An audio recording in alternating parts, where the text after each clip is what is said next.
Welcome, IT friends. My name is Dean, VP of Operations at Helpt, and this is Levels of Difficulty.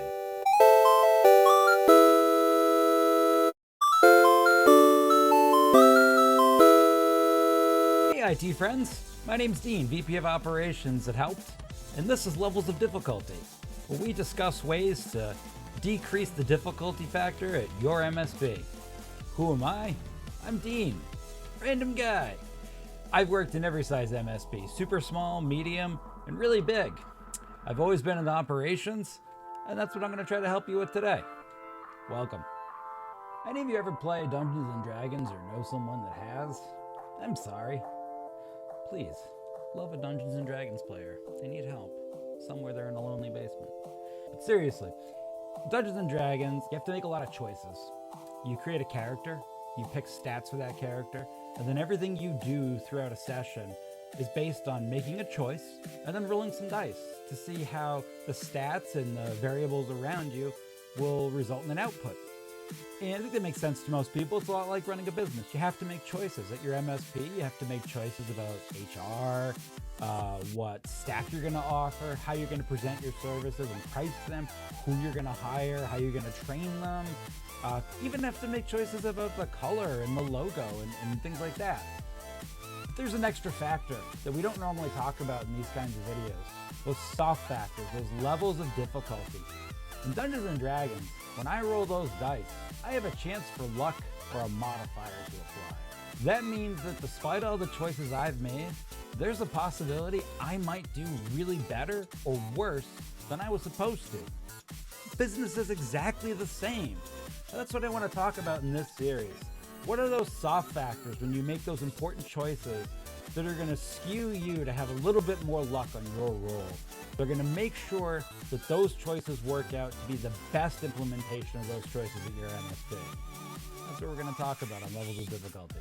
So you might be thinking, all right, Dean, you're an operations guy. What do you know about any of this? I don't. Haha, end of video. Great, thanks for watching. But seriously, if you think about it from an operations standpoint, a lot of my role in an MSP is to take your choices and figure out how to implement them so we can be effective. And that's where I started to learn those soft factors have a huge impact on the success of your vision. I might not be a visionary, you might not be an integrator, but we got to find a way to connect. And yeah, you can just hammer a nail through the two of those and hook them up. It'll work. But if you pay some attention to those soft factors, everybody's going to have a much more pleasant experience. I have a question. This is mostly going to apply probably to the over 20 crowd who's watching this. How many people played this? This is Super Contra. For those watching who don't know, this is mommies and daddies video games. What they play. Video games used to come in a cartridge just like this. That's a thing you did for some reason because another kid told you to. Anyways, for anybody that played Super Contra, you'll know that this game is basically impossible to beat if you're playing solo, and next to impossible to beat without some sort of cheat code. Why do I bring this up? Well, I think this game, this amazing Nintendo game, is an original Nintendo controller, super discolored. This is an original Super Contra cartridge. On its face, this is a pretty simple side-scrolling 2D game. You are a guy with a gun, you run, from left to right, and you shoot stuff, you get power-ups, a couple of levels switch to a sort of like an isometric view, and that's it, rinse and repeat. Not very hard, not a lot of choices you have to make. The choices are pretty much shoot, don't shoot, jump, or duck. There's not a lot of thought to the choices here, but yet this is insanely hard to beat. Insanely hard to beat. Comes down to the soft factors. What's your comfort with your controller? How comfortable are where you're sitting? Are you able to focus on the TV, uninterrupted, prepared, hydrated? Do you need to get up? If you pause, you're going to break your rhythm. You playing with someone else? You guys have a cooperative strategy? Are you just kind of doing your own thing, competing for resources? That might sound like a lot of well, yeah, of course I need to do that stuff. But that's kind of the point. Of course you need to do that stuff.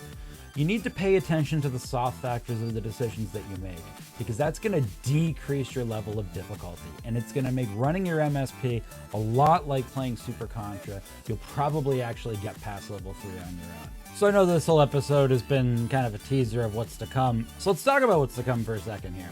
Some of the topics that I want to make sure that we cover in future episodes, in no particular order, and I will probably change my mind because I'm Dean and I have ADHD, but I want to talk about hiring, managing, promoting, presentation of services, onboardings, pre-onboardings, escalations, time management, tool selection, tool usage, scope creep, and more. I don't want to live in an echo chamber, and I don't know everything. So if you've experienced a level of difficulty in your MSP, if you felt that luck was your dump stat and when you did a role, things did not come up the way you expected based on your choices, I want to hear about it. Let us know. Let us know your ideas and thoughts. Future episodes, we want to feature different comments and challenges that MSPs have faced so we can talk about those levels of difficulty.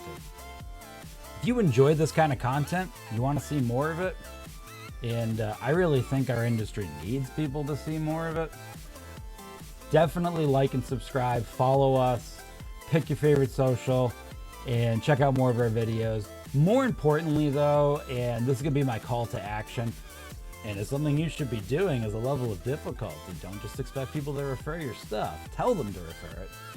Refer a friend.